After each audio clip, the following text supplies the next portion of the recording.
Hey folks, this is Vagrant. Welcome to what I suspect is going to be... Forrest. I know, Peggy, what is going to be the final episode of Killer Frequency, but we'll have to wait and see how things go.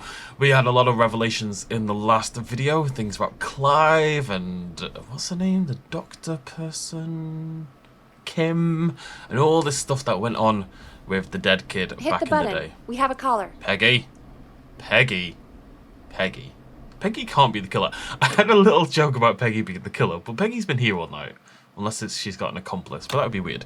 Anyways, who's on the call with the scream?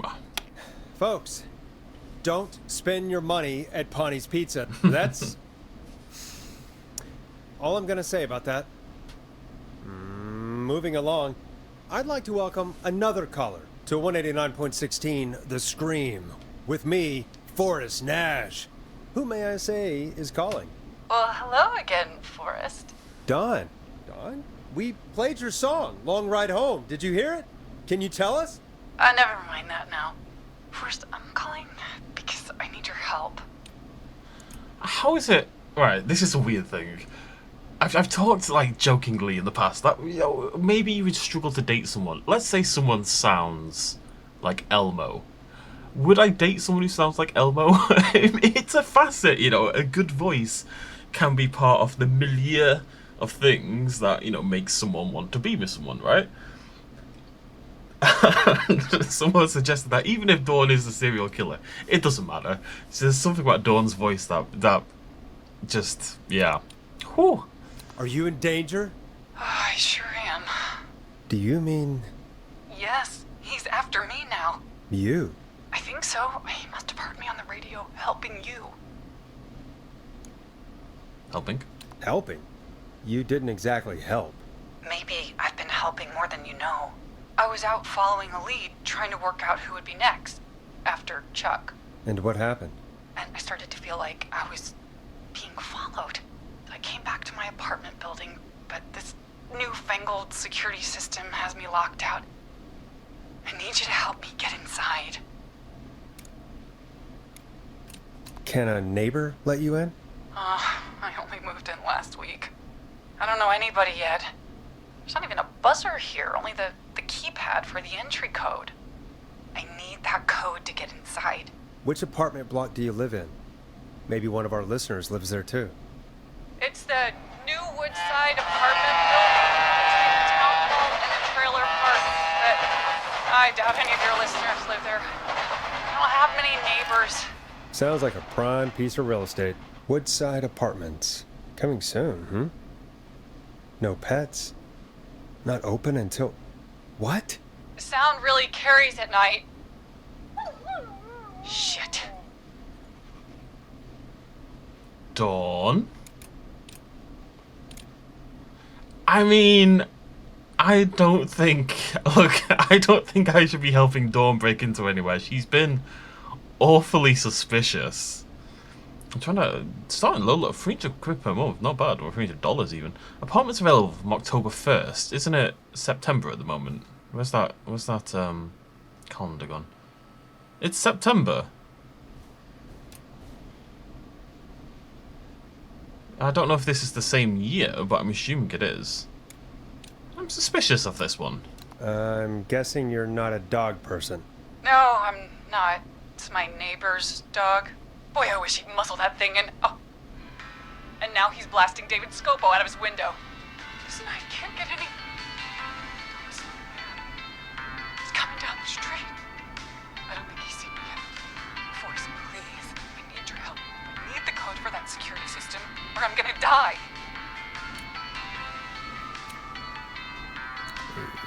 What's your neighbor's name? I don't know my neighbors, remember? Please, I need to get in. Can you get your neighbor's attention? That the whistling man will see me, Forrest. I can't do that. What's the name of the security system? There's a sticker on the box. It says Starling Security 4000. There's a keypad, and it looks like it wants a 6-digit number.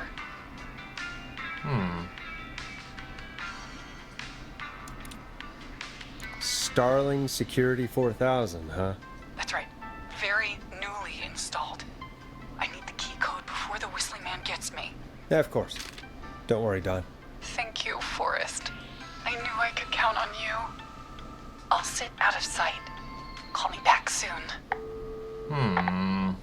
All right, folks. Here's a little tune for you all to enjoy while I try to break Dawn into her apartment. You were pretty quiet there, Peggy.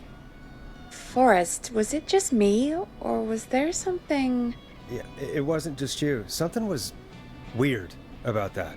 Yeah, well, tell you what, we have a Starling 4000 or whatever here at KFAM. Clive bought one for the station. Maybe we can find something to help. Well, I'm not sure who, but to help someone. Should we be helping?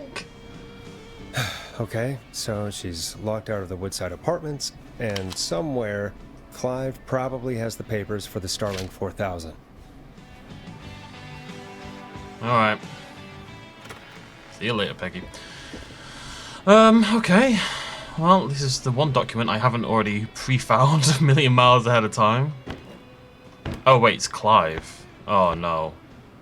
Oh, no. That means I have to go back downstairs. Yeah. That's not opening. Alright, yeah, I know there's a killer on the loose. Why do you think I'm so reticent, Peggy? Alright, back down we go.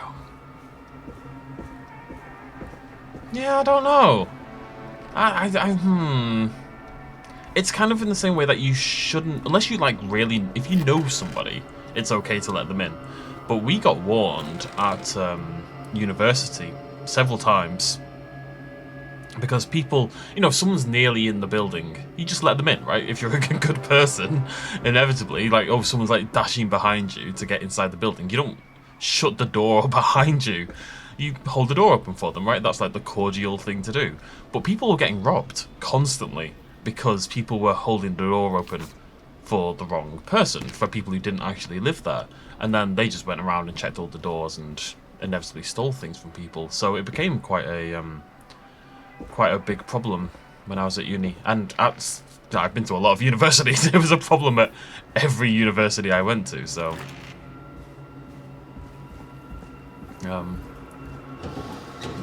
as much as you might think you're doing the right thing, you actually shouldn't hold the door open for people. And I'm going to extend this to the already fairly suspicious. Sexy, but suspicious. Those two things tend to go hand in hand. The already somewhat suspicious Dawn, who I don't really trust, it must be said. We should not be helping her break into the building.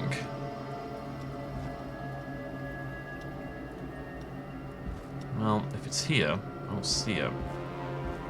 Can I talk to Peggy from here? Romero Street. Oh, right. Someone mentioned that the streets are named after famous horror authors and stuff like that. So you got Romero, obviously Romero from George Romero, all the zombie films. We've got King, Stephen King. Don't recognize any of the others. I'm not good with names. Peel, as in, you know, peeling. Peel as in Jordan, right? Myers, Michael Myers. Wayland Yutani. Carpenter, John Carpenter. Don't know the others, I don't think. Laramie, no. I mean, Giblet, for giblets, obviously. See if we can see any others. Jackson, Craven, Wes Craven.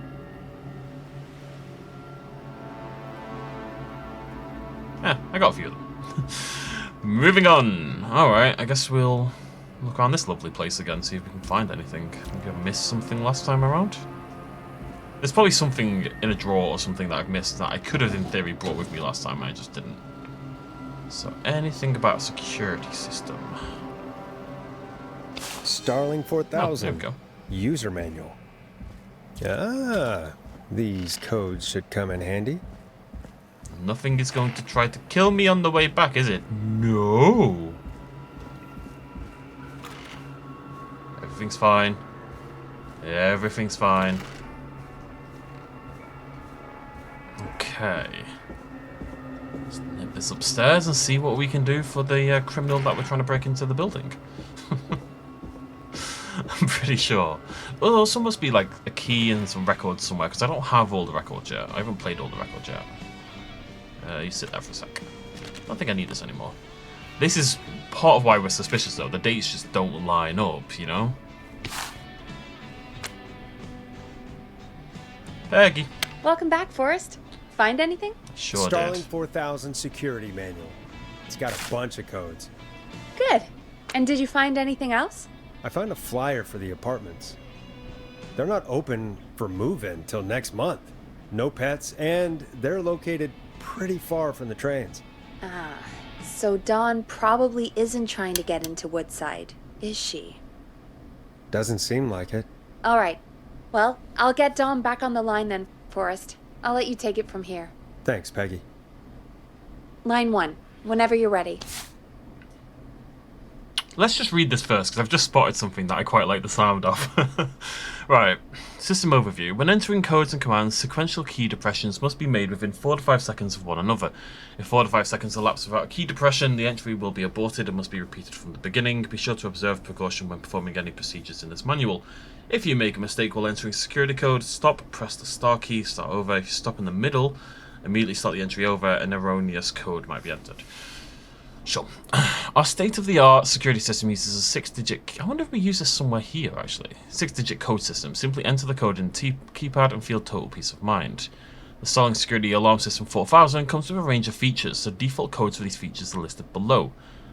Access codes, maintenance call, alarm test deactivation, and entry code. So my thinking immediately is that we can give her the alarm test. But if she isn't lying, I mean, she's definitely lying, but to what end? You know?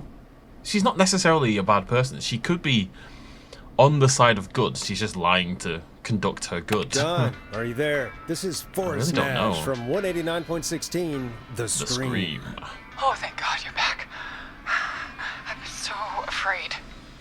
What's the code to the gate? Oh, I really don't know what to do here.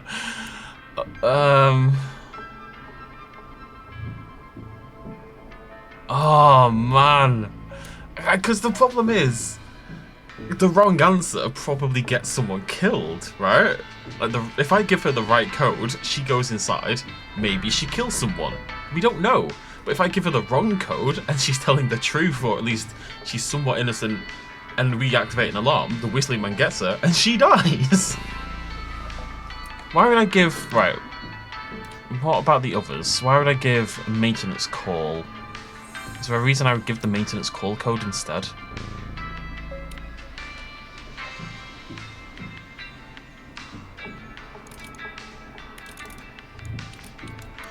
Maybe, I mean, giving her the wrong one, but it's the maintenance, not the alarm, might be a good way to hedge my bets a little bit.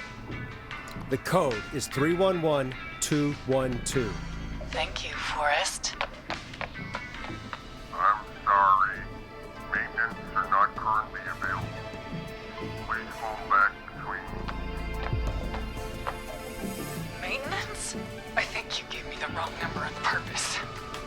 Well, I'll just do this the hard way.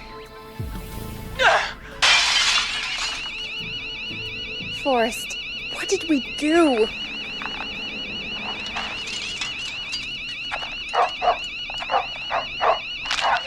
No! Maxie! Goddamn!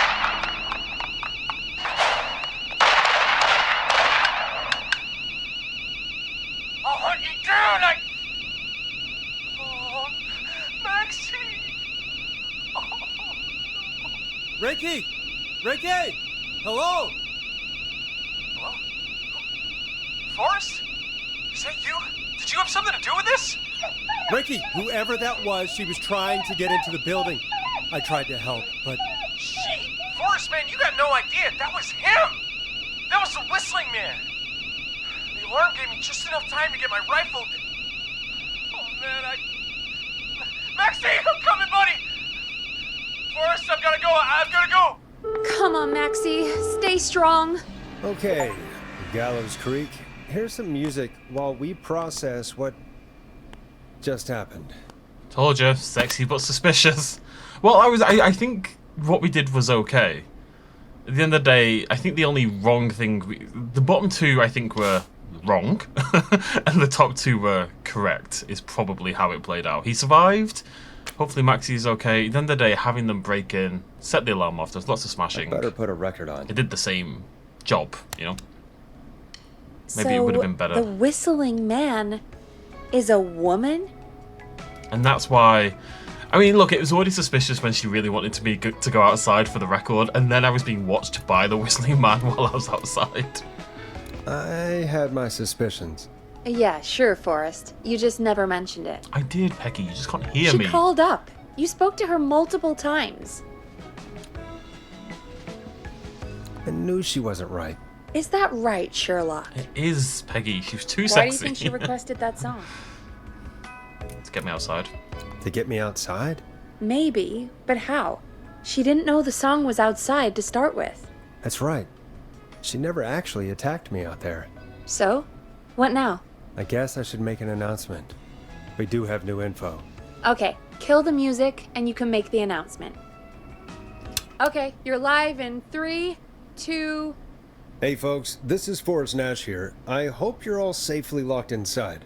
For those of you listening to that last call, you might be wondering what to make of it all. Here's our take. We now believe the killer is actually a woman. One who might manipulate you into letting her in before she attacks you. So progressive.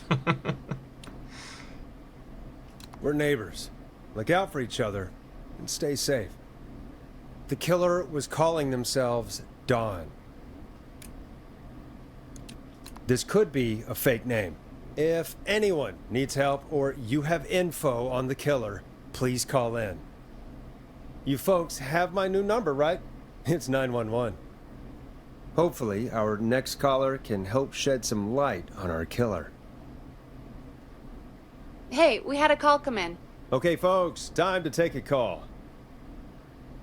You're through to Forrest Nash on 189.16, The Scream. Hey, man. Murphy? Damn straight. Hey, What's Murph. going on, Murphy? You in danger again? Nah, man. I've just been listening to the show here at home. And since you asked folks to call in if they could help out, well, I'm calling. I don't know if I can say as much as other folks have, but I figure I wouldn't be a good role model to Fernando if I didn't try to help, you know? Oh, typo. Well, that's not how you spell appreciated. Appreciate. You're a good father, Can't Murphy. click it because of the typo. Absolutely. Fernando's a lucky kid. Well, Oh, thanks. So, what do you want to know? Well, what can you tell us? I don't know, really. All right. Well, do you know anything about the death of George Barrow? Absolutely nothing. Okay. What about the killer herself? Herself? Man, I didn't get my ass kicked by a lady. The man I went toe to toe with was a man. You heard the last call, right, Murphy? Yep. So you know it's a woman, and you were trained by a VHS, Murphy. I know, but man, how could it have been a woman under that mask? Let's just move on. Do you know anything about the history of the Whistling Man? No, sir. Tonight's the first time I ever heard of him. What? I moved here 3 years ago, man. What do you want from me? what help have you called in to give us?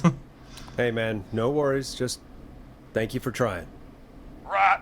Sorry I couldn't help you all more, man. Now, if you'd have asked me about gators. Forrest, we have a call coming in. Sorry, Murphy. I think that's all we've got time for right now. All right. I'll catch y'all with the gator talk later. Night. Well, folks, that was a bust. But perhaps our next caller has more they can tell us.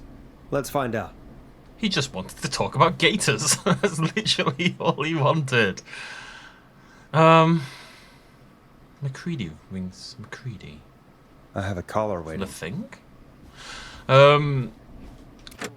I mean, look, maybe you think he's just a sexist and a bad fighter. There is always a chance that there is more than one whistling man out there. Because, you know, they've got this almost serial killer horror film ability to, like, be all over the town almost simultaneously. So it wouldn't be that surprising. This is Forrest Nash, and you're listening. Please help me. My name is Casey Moore. Hey, Casey. I'm at 25 Nancy Drive. My best friend's been stabbed. He's bleeding everywhere. I don't know what to do. Please help me. Oh, God. Easy, easy. Take a breath. Relax. Okay. We'd been out at the reservoir. We were heading back to his place when we heard this whistling all of a sudden. He just started freaking out. He screamed at me, told me to hide. I'd never seen him like that, and I just panicked and ran and hid in a bush. Oh no. Forrest. Then what happened? He went up the road and talked to someone. I couldn't really hear or see anything. It sounded like he might have known the person, and they just stabbed him.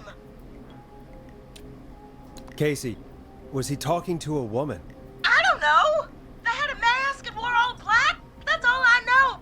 Please, we need help here. I'll get you help, but I need to know. Where did the masked person go? They left. They left him to bleed out. I waited until they were gone, then dragged him into the garage and called 911. Wait, why didn't she make sure he was dead? I don't know. I think I heard them say something like, "It's not so funny now, is it?" Before they left, but please, he needs to get to the hospital. I can't drive, so we need an ambulance. Forrest, the ambulance was destroyed in the explosion at the gas station. You should get all the info you can. Yeah, the name's not relevant. Can you tell us where your friend was stabbed? They stabbed him in the stomach, and then stabbed him again in his leg when he was on the ground, and it's... Oh, the knife is still there in his leg. What's your friend's name, Casey? It's Jason Parker. We'll be right back. Peggy, patch us through to the hospital. On it. Phoning St. Gabriel's now. Switch to line 2. Hello, St. Gabriel's Hospital. How can I help you? Hi, this is Forrest Nash from 189.16. Forrest. We have a Turn the stab voice victim off. at 25 Nancy Drive named Jason Parker. He's been stabbed in the stomach and the leg. He's bleeding heavily. Oh, God, I'm sorry. But the ambulance is... well, you know. I know, but please, we need something or he's going to die. Forrest, Listen, you're going to have to get him here. We need to see him, and we can't get there ourselves right now. We don't have any way to drive him right now. And even if we did, he's bleeding out fast.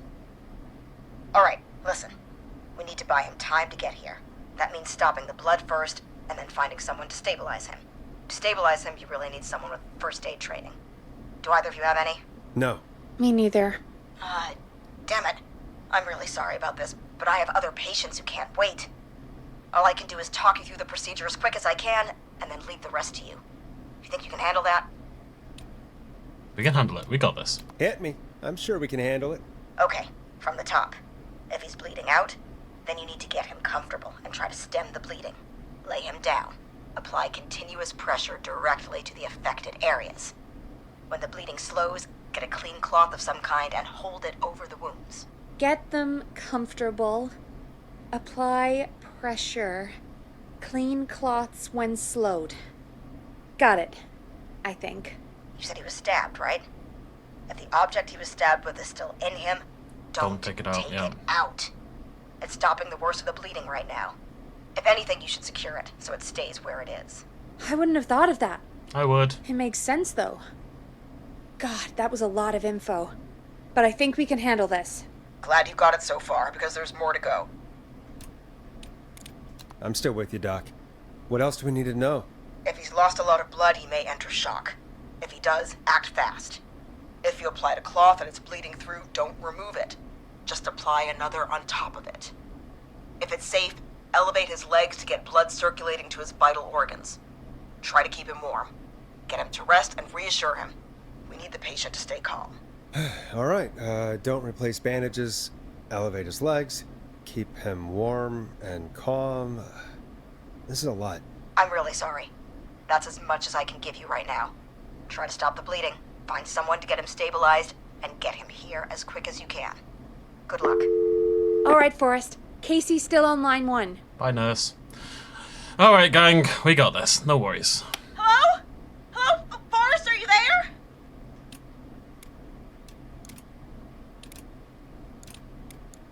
I'm here. How is Jason doing? Badly. He's still bleeding. I need help. I've been putting pressure on his stomach wound since you left. But he's still bleeding. I don't know what to do. That's good, Casey. The nurse said to do that. What about the knife in his leg? It's gotta be hell. Should I pull it out? No. Don't touch the knife. No, don't touch the knife. The bleeding will get worse if you pull it out. Are you sure? I'm sorry. I'm gonna stop making suggestions. No, don't worry, Casey. We're a team here. We're all going to get Jason through this. Casey, is his leg wound bleeding right now? I hate looking at that knife. Yeah. It's bleeding. His stomach is worse, though. I think we need to secure the knife so it doesn't move around. Do you have anything you can tie around it? Yeah.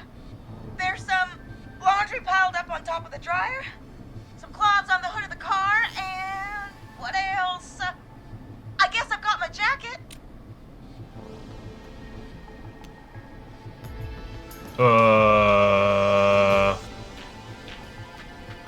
I don't know. Am I meant to know? Laundry? It's clean. Look in the laundry for something like a towel or a shirt. Hold that over the wound. Okay. Looks like I'm gonna have to buy you some new whites, Jason. Here we go.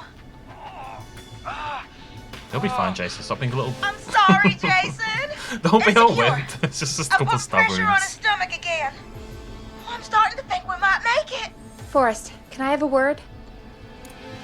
Casey, I'm gonna have a quick word with Peggy. Keep putting that pressure on and let us know when the bleeding is under control. You're doing great. But what if something happens?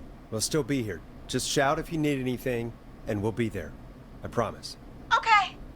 I'll wait. Jason, please be okay. What's up, Peggy? What's up, Peggy? We can't stay on the line with her all night. Dawn is still out there. What if other people need us? You're right. She's probably on her way to her next target right now. Exactly. And you heard the nurse. We need someone there with training who can stabilize him. He's got to get to the hospital somehow. Could somebody nearby help them? Maybe drive them to the hospital? You know, that's exactly what I was wondering. Do you have anybody in mind? Ponty! I might. A little before you started working here, KFAM did a mandatory first aid training course. Me and Karen missed it because we were away on a producer getaway. You skipped it, didn't you? Never mind. So, how does KFAM's first aid course help us? Casey said they're at 25 Nancy Drive, right? Yeah? Why? They put up a bunch of cheap houses around there about 10 years ago. So a bunch of people here at the station live around there. Oh, Do you think any close, of them actually. could help Casey and Jason? Probably, but I don't know who lives there. And since I missed the training day, I don't know who knows first aid. Could you call them and ask? I don't know everybody's numbers. I've only ever called Karen. Everybody's personnel info is probably in Reggie's office. Got it. I'll look through their files in Reggie's office. It's a life or death situation. I'm sure they won't mind. Right. But there are a couple of problems with that. Naturally. Naturally. It's sensitive information, so Reggie probably locked it in his safe. Great. Great. Do you have any idea what the combo for the safe could be? Not a clue. Reggie's a serial note taker, though. Maybe something in his office will give it away. Right. There is something else. I'm not gonna like this, am I? Have you ever heard, the future is floppy? Peggy, what the hell are you talking about? I'm talking about floppy disks. Floppy disks are like these futuristic things that have information on them. You put them in a computer and they do something. Peggy, I know what a floppy disk is. Anyway, Reggie decided that the future is floppy and started phasing out our physical records and replacing them with these floppy disks. I imagine it's the same for our personnel files. That's good to know. Since we haven't heard anything from Casey, I'm guessing Jason's okay for now. I'll check out Reggie's office and see what I can find. You'll need a key for that. I'll just slide it under my door now. Thanks, Peggy. Peggy, how many keys do I you just have to look around. Right, well, I told a lie. This is not the final episode. Tomorrow is the final episode, which is good because I didn't really want to start a new series on Friday anyway, because that makes me sad. So, stretch. Right, yeah. Next video, into Reggie's office. Try to get this combination. Try to find someone who can go and help. It's going alright so far. We've saved one person. We haven't lost anybody since the second person who died in, like, the second video. Which, again, makes it so much more annoying. That was so close to a perfect score. And I was just screwed over, but I can't remember. I don't remember what. Oh, no, it's because I didn't read ahead on the car one, right? On the hot wire in the car, I think it was. Something like that. And then the first one, I don't know about the first one. That kind of... The hardest decision we've had to make, unironically, was the very first one where they had to choose the weapon. That's the only one which I think didn't have, like... it's not like, oh, if you look around, you'll get the right answer, and you just have to logic through it. It's literally, what do you think is best? And what I think is best is wrong, apparently. So, thank you very much for joining me. We'll be back tomorrow for the final episode of Killer Frequency. I'll see you then. Cheers much love as always. Bye-bye.